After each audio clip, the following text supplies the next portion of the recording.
নমস্কার, আকর্ষ প্রভা চ্যানেলে আমার সকল শ্রোতা বন্ধুকে স্বাগত জানাই।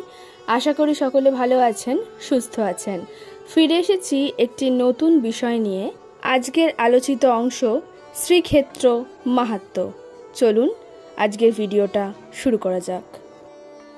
প্রাচীন যুগ থেকে উত্তরে বদ্রীনাথ, পশ্চিমে দ্বারকা, দক্ষিণে রামেশ্বর ও পূর্বে জগন্নাথ, এই বিশ্ববন্দিত চার ধামের মধ্যে শ্রীক্ষেত্র পুরীধাম বা শ্রী জগন্নাথ ধাম সর্বশ্রেষ্ঠ ও পবিত্র ধাম রূপে পরিগণিত। স্বয়ং মহালক্ষ্মী এই ধামের অন্নদাত্রী। যেহেতু মহালক্ষ্মী শ্রী নামে পরিচিত, সেহেতু এই ক্ষেত্রের নাম শ্রীক্ষেত্র। ভিন্ন মতে প্রেমময়ী রাধারানীর প্রেমে এই স্থানের মাধুর্য প্রকটিত হয়, তাই এটিকে শ্রীক্ষেত্র বলা হয়। এই ক্ষেত্রে নারায়ণ বিষ্ণু জগন্নাথ রূপে বিদ্যমান। হিন্দুদের বিশ্বাস, নারায়ণ বদ্রীনাথ ধামে স্নান, দ্বারকায় শৃঙ্গার, পুরীধামে ভোজন ও রামেশ্বরে শয়ন করেন।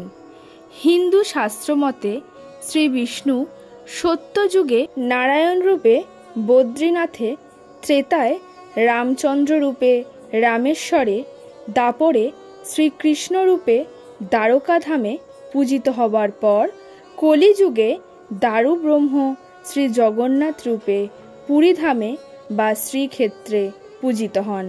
কথিত আছে, চিরজীবী মহাবীর ও লঙ্কেশ্বর বিভীষণ প্রত্যহ স্নানের পর দারু ব্রহ্মরূপী শ্রী বিষ্ণু তথা শ্রী জগন্নাথকে দর্শন করতে শ্রীক্ষেত্র আসেন ও তারপরে জলগ্রহণ করেন। শ্রীক্ষেত্র পুরীধাম বা শ্রী জগন্নাথ ধাম নামে বিদিত। এই পুরীধামের মাহাত্ম্য সর্বশ্রেষ্ঠ। বদ্রীনাথ, রামেশ্বর ও দ্বারকা ধামের দর্শনের পর শ্রীক্ষেত্র দর্শন অবশ্য কর্তব্য বলে হিন্দুদের শাস্ত্রীয় বিধান। পুরী সমগ্র ভারতের মধ্যে এক প্রসিদ্ধ তীর্থ তথা দর্শনীয় ক্ষেত্র। মুখ্যত বঙ্গীয় সাধক শ্রী চৈতন্য মহাপ্রভুর জীবনের সঙ্গে এই স্থান বিশেষভাবে জড়িত থাকার জন্য এই স্থানে ভারতের প্রত্যেক প্রান্ত থেকে সহস্রাধিক বাঙালিরা আসেন। অনেক অহিন্দু যাত্রীরাও বাইরে থেকে পতিত পাবন এবং পুরীতে অবস্থিত বিভিন্ন মন্দিরের মনোরম কারুকার্য ও সমুদ্র দর্শন করতে আসেন।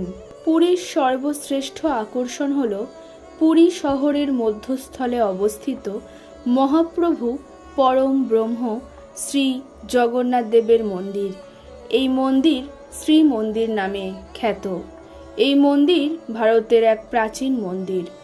মন্দিরে অধিষ্ঠিত বিগ্রহগণ হলেন শ্রী বলভদ্র, শ্রী সুভদ্রা, শ্রী জগন্নাথ ও শ্রী সুদর্শন দেব। মহাপ্রভু শ্রী জগন্নাথ নিজ প্রিয় সহোদর শ্রী বলদেব, ভগিনী শ্রী সুভদ্রা ও প্রিয় সুদর্শনের সঙ্গে এই মন্দিরে বিরাজিত। তাই শ্রী জগন্নাথ চতুর্ধা মূর্তি নামে খ্যাত। শ্রী মহাপ্রভুদের মূর্তি সম্পূর্ণ বিচিত্র প্রণালীতে গঠন করা হয়েছে।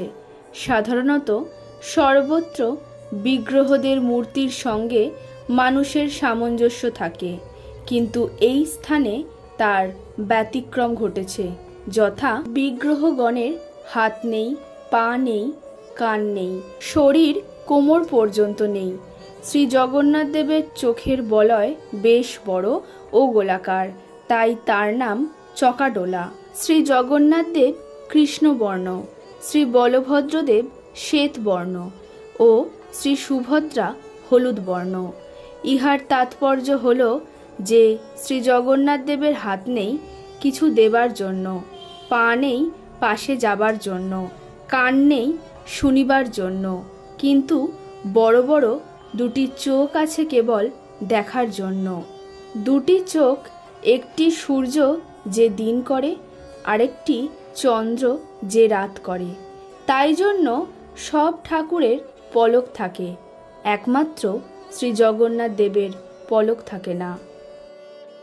আজকের ভিডিওটা এই পর্যন্তই। ভালো লাগলে অবশ্যই লাইক করবেন, কমেন্ট করবেন, বন্ধুদের সাথে শেয়ার করবেন। ফিরে আসবো নতুন কোনো ভিডিও নিয়ে। আকর্ষপ্রভা চ্যানেলের পাশে থাকতে অবশ্যই চ্যানেলটি সাবস্ক্রাইব করে রাখবেন। আজকের মতো ধন্যবাদ।